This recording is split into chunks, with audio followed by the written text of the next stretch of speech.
నమస్కారం. సిటీ తెలంగాణ వార్తలకి స్వాగతం. నా పేరు మమస. వార్తల్లో ముందుగా ముఖ్యాంశాలు చూద్దాం.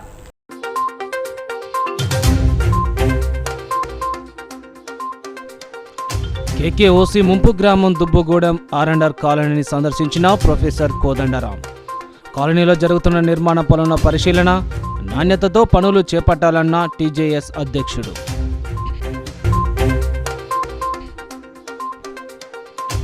చెన్నూరు పట్టణంలో లీక్ అయిన మిషన్ భగీరథ పైప్ లైన్లు, బురదమయంగా మారిన ప్రధాన వీధులు, నడవడానికి ఇబ్బందులు పడుతున్న పట్టణ ప్రజలు.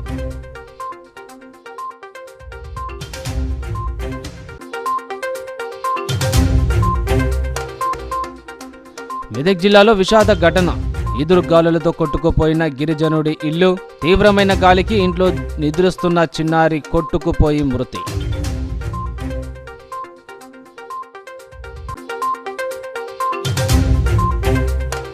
కాశీపేట మండలంలోని కేకేఓసీపీతో ముంపుకు గురైన దుబ్బగూడెం పునరావాస కాలనీని తెలంగాణ జనసమితి అధ్యక్షుడు ప్రొఫెసర్ కోదండరాం సందర్శించారు. కాలనీలో జరుగుతున్న నిర్మాణ పనులను ఆయన పరిశీలించారు. నాణ్యతతో పనులు చేపట్టాలని ఆయన సింగరేణి అధికారులకు సూచించారు.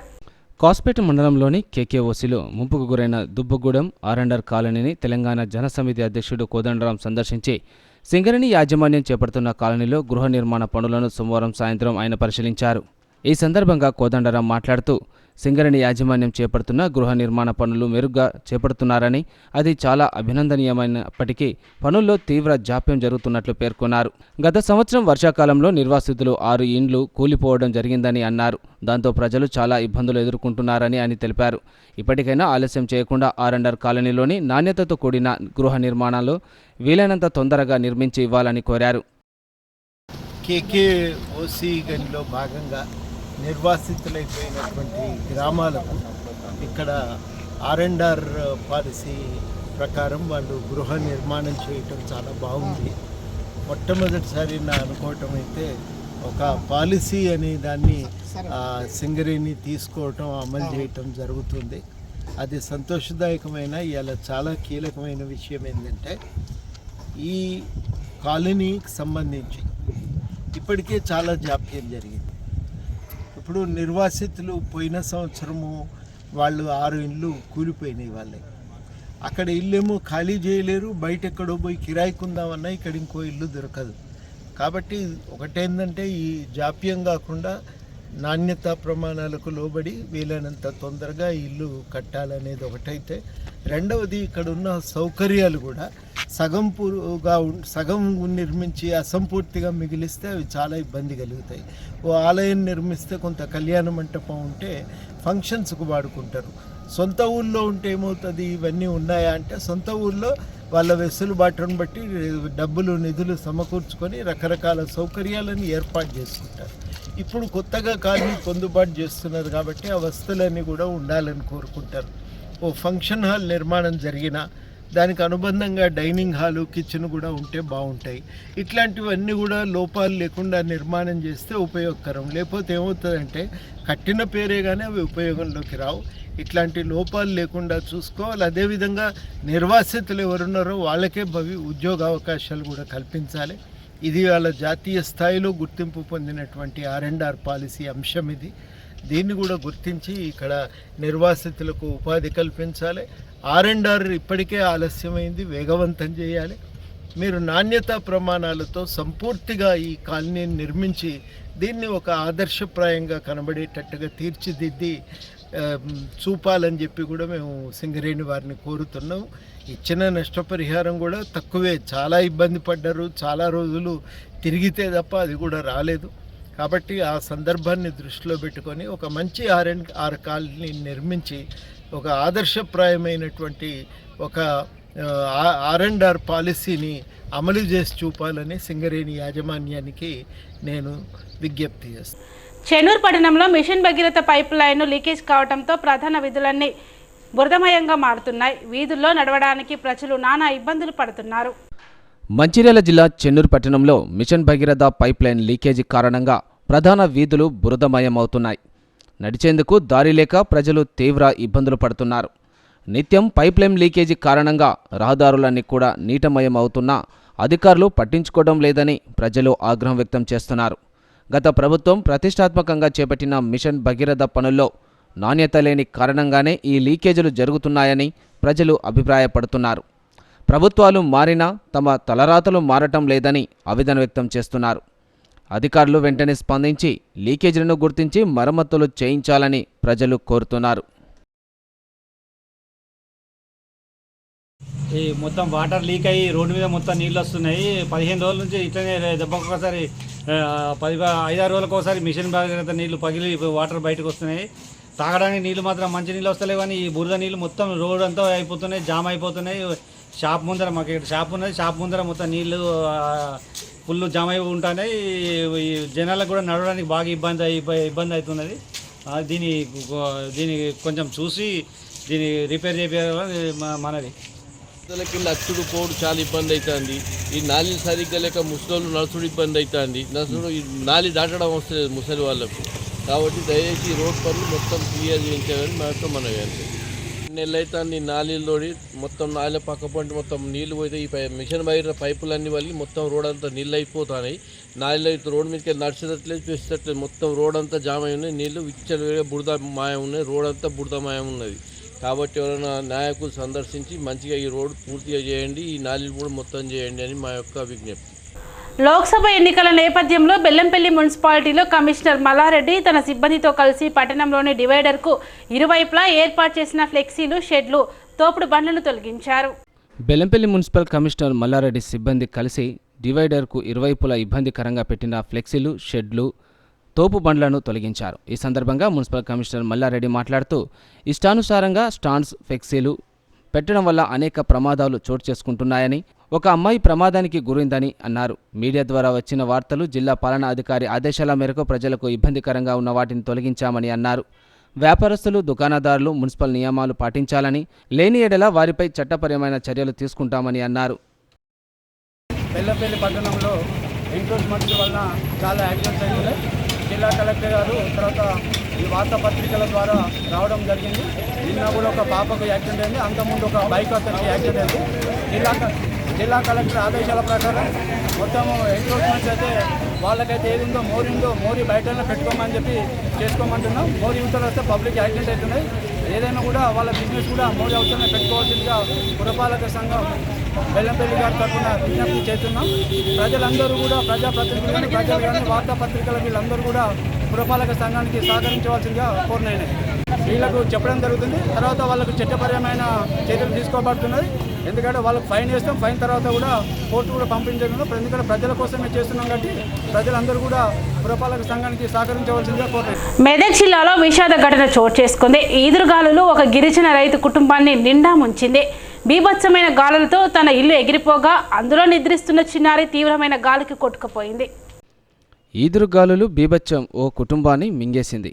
వర్షానికి 3 సంవత్సరాల బాలిక మృతి చెందిన సంఘటన మెదక్ జిల్లా నర్సాపూర్ నియోజకవర్గం కౌడుపల్లి మండలం జాజితాండలో చోటు చేసుకుంది. సోమవారం రాత్రి కురిసిన ఈదురుగాళ్ల వర్షం గిరిజన రైతు కుటుంబంలో విషాదాన్ని నింపింది.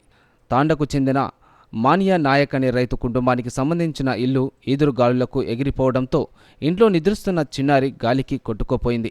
ఈదురుగాలులతో మాన్యా ఇల్లు పూర్తిగా ధ్వంసమైంది. ఇంట్లో ఉయ్యాలో నిద్రిస్తున్న సంగీత అనే 3 ఏళ్ల చిన్నారి రేకుల షెడ్డుతో పాటు గాలికి కొట్టుకుపోయి 200 మీటర్ల దూరంలో పడిపోవడంతో దాదాపు 2 గంటల పాటు వెతికినా ఆచూకీ లభించలేదు. ఎట్టకేలకు చిన్నారికి గుర్తించిన కుటుంబ సభ్యులు స్థానికులు ఆసుపత్రి తీసుకువచ్చి వైద్యం అందిస్తుండగా చనిపోయినట్లు తెలిపారు. ఈ ఘటనతో ఒక్కసారిగా తాండాలో విషాద ఛాయలు అలుముకున్నాయి. మాన్య కుటుంబాన్ని ప్రభుత్వం ఆదుకోవాలని పలువురు విజ్ఞప్తి చేస్తున్నారు. చిన్నారి సంగీత మృతితో తల్లిదండ్రులు, కుటుంబీకులు, బంధువులు రోదనలు అక్కడున్న ప్రతి ఒక్కరిని కలిచివేశాయి.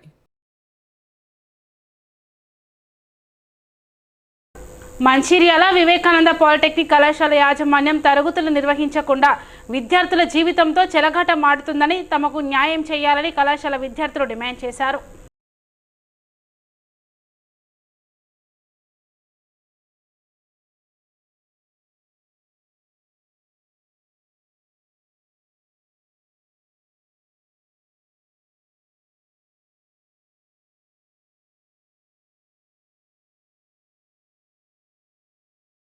లేరు, కనీసం ఒక్క ఫ్యాకల్టీ కూడా లేదు, రన్ను కూడా చేస్తలేరు. కలెక్టర్ కూడా ఇన్ఫార్మ్ చేసినాం, వాళ్ళు కూడా ఏం రెస్పాన్స్ ఇస్తలేరు. ఇక్కడికి వస్తే వీళ్ళు రూడ్గా మాట్లాడుతున్నారు. అసలు వీళ్ళ స్కూల్కి ఎవ్వరు రాలేదు. వీళ్ళు హౌస్ ఇక్కడ ఉంది, వీళ్ళు ఇక్కడ ఉన్నారు కాబట్టి మేము వచ్చినాం. కానీ ఇక్కడ మేము స్కూల్ని ఏం చేయాలని అట్లా అనుకోలేదు. ఒక ఆన్సర్ కావాలని మేము ఇక్కడికి వచ్చినాం. ఇప్పుడు మేము వేరే కాలేజ్కి పోదామన్నా కానీ మమ్మల్ని ఎవరు తీసుకోరు. ఎందుకు అని అంటే వాళ్ళ దగ్గర సీట్స్ లేవు, వాళ్ళు తీసుకోరు. అయినా ఎక్కడైనా మాకే లాస్ కదా. ఇప్పుడు సెకండ్ ఇయర్స్ అంటే ఏదైనా ఉంటాయి కావచ్చు సీట్స్, కానీ థర్డ్ ఇయర్స్కి ఫైనల్ ఇయర్స్కి అయితే ఉండవు కదా. అట్లా అని అన్ని కాలేజెస్కి అడిగినా కానీ వాళ్ళు తీసుకోనని చెప్పిండ్రు. మరి ఇప్పుడు మాకు ఎట్లా స్టడీస్ రన్ కావాలి? సెమ్ ఎగ్జామ్స్ ఉన్నాయి, మాకేం ఫ్యాకల్టీస్ లేరు.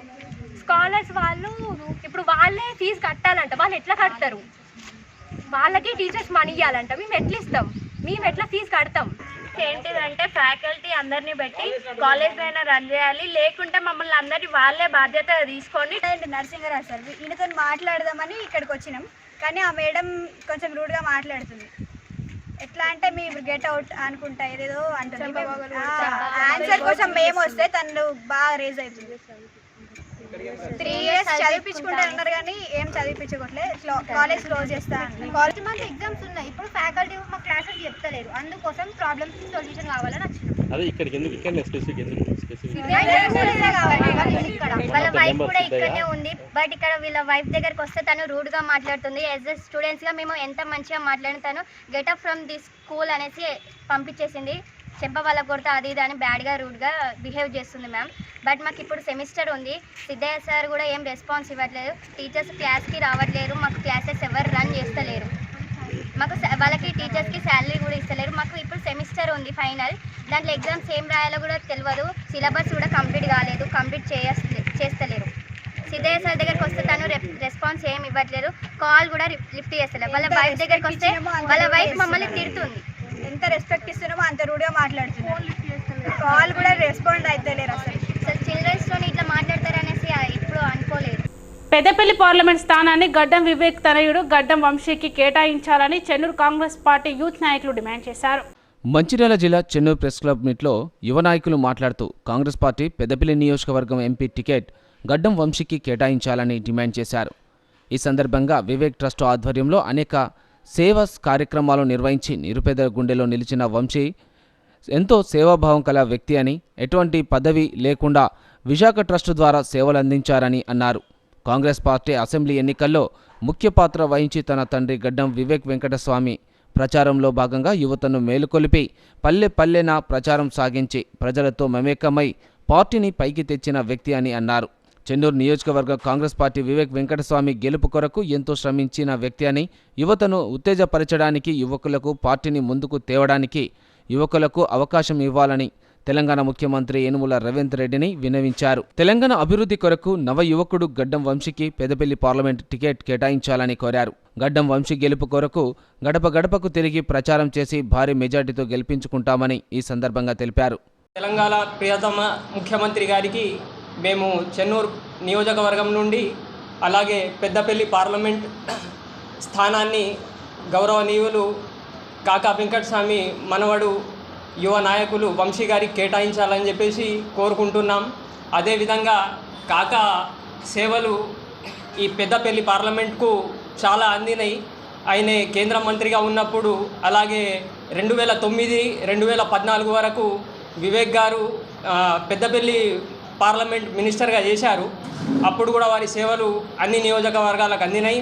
ఇప్పుడు యువ నాయకులు గడ్డం వంశీకృష్ణ గారికి మన పెద్దపల్లి ఎంపీ టికెట్ ఇస్తే యువత అంతా వంశీ గారికి భారీ మెజారిటీతో గెలిపించుకుంటామని చెప్పేసి గౌరవ ముఖ్యమంత్రి రేవంత్ రెడ్డి గారిని మేము తెలుపుతున్నాం. అలాగే కాంగ్రెస్ పార్టీలో యువ నాయకులను ప్రోత్సహిస్తే యువకులకు మేలు జరుగుతుందని, నియోజకవర్గాన్ని కూడా అభివృద్ధి పదంలో నడుపుతారని మేము కోరుకుంటున్నాం. జై వివేకన్న. శ్రీరామ కోటి భక్త సమాజం నిర్వహిస్తున్న కోటి తలంబ్రాల దీక్షలో భాగంగా సంస్థ అధ్యక్షుడు రామకోటి రామరాజు ఎమ్మెల్సీ వంటేరు యాదవరెడ్డికి తలంబ్రాలు అందజేశారు. ఈ సందర్భంగా ఎమ్మెల్సీ యాదవరెడ్డి మాట్లాడుతూ భద్రాచలం శ్రీరాముని కళ్యాణానికి కోటి తలంబ్రాలు ఉపయోగించడం ఆనవాయితీ అన్నారు. తెలంగాణ రాష్ట్రం నుండి గజ్వెల్లోని శ్రీరామకోటి భక్త సమాజానికి ఇలాంటి అద్భుత అవకాశం దక్కడం రామకోటి రామరాజు చేస్తున్న ఆధ్యాత్మిక కృషి పట్టుదలే కారణమని అన్నారు. ఈ 150 కిలోల తలంబ్రాల దీక్షలో 1,00,000 మంది భక్తులను భాగస్వాములు చేస్తున్నామని ఆయన రామభక్తి అమోఘుడని అన్నారు.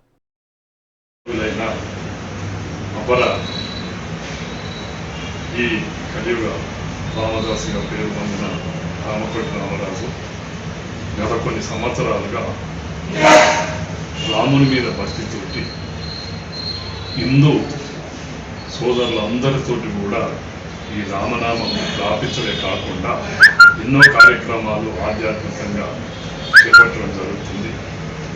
ఇలాగైతే గజ్వేల్ ప్రాంతానికి ఒక ఆధ్యాత్మిక గుర్తింపు ఉన్నదో అలాగే ఆ వారసత్వాన్ని కొనిపుచ్చుకొని ఇప్పుడు కూడా వారి ఆధ్వర్యంలో గత సంవత్సరం భద్రాద్రి రామునికి గోటి తలంబ్రాలు అనే కార్యక్రమంలో 20 కిలోలు వాళ్ళు భద్రాద్రి నుంచి పంపించడం జరిగింది.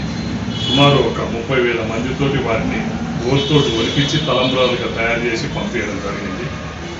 ఆ కార్యక్రమాన్ని మెచ్చి ఈ సంవత్సరం భద్రాద్రి రామునికి తలంబ్రాలుగా 150 కిలోల వడ్లను గోటి తలంబ్రాలుగా తయారు చేయడానికి వారికి పంపించడం జరిగింది. ఈసారి ఆయన లక్ష్యం ఏంటంటే 1,00,000 మందితోటి ఈ కార్యక్రమం చేపట్టి ఆ భద్రాద్రి రాముని కృపకు వారితో పాటు ఈ కార్యక్రమంలో పాల్పంచుకున్న అందరినీ భాగస్వాములు చేసే ఉద్దేశం. తద్వారా ఈ గజ్వేల్కు ఉన్న గత ఆధ్యాత్మిక పవిత్రతను కాపాడాలన్నది ఆయన లక్ష్యం. వారి లక్ష్యము నెరవేరాలని, వాళ్ళ ఆధ్యాత్మికంగా వాళ్ళు ఇంకా ముందుకు పోయి ఈ ప్రాంతానికి మంచి పేరు తేవాలి. ఆ భగవంతుని ఆ రాముని కృప కూడా ఈ గజ్వేల్ ప్రాంతం మీద బాగా ఉండాలి. ఎందుకంటే గజ్వేల్లో కూడా పురాతనమైన ఎప్పటి నుంచో ఉన్న రామాలయము చాలా ప్రాముఖ్యత గలది. బహుశా ఆయన ఆశీస్సులతోటే ఇదంతా రామరాజుకు సంకల్పం కలిగి ఈ కార్యక్రమాలు చేపట్టడం జరుగుతుంది, ముందుకు పోతుంది. అందుకో తద్వారా మంచి సత్ఫలితాలు కూడా సాధించడం జరుగుతుంది. కాబట్టి మళ్ళీ ఒకసారి వారికి శుభాభినందనలు తెలియజేసుకుంటూ ఆ వార్తలు ముగించే ముందు ముఖ్యాంశాలు మరోసారి.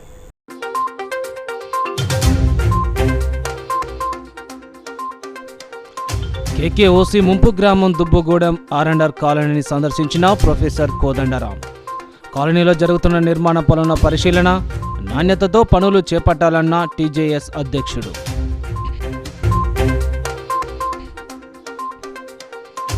చెన్నూరు పట్టణంలో లీక్ అయిన మిషన్ భగీరథ పైప్ లైన్లు, బురదమయంగా మారిన ప్రధాన వీధులు, నడవడానికి ఇబ్బందులు పడుతున్న పట్టణ ప్రజలు.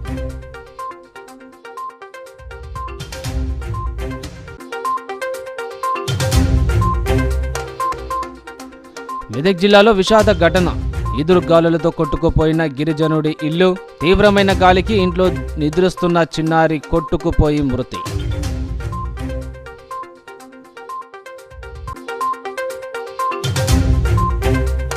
సిటీ న్యూస్ ఇంతటితో సమాప్తం. తిరిగి ప్రసారం అయ్యే సిటీ న్యూస్లో మళ్ళీ కలుద్దాం. అంతవరకు సెలవు, నమస్కారం.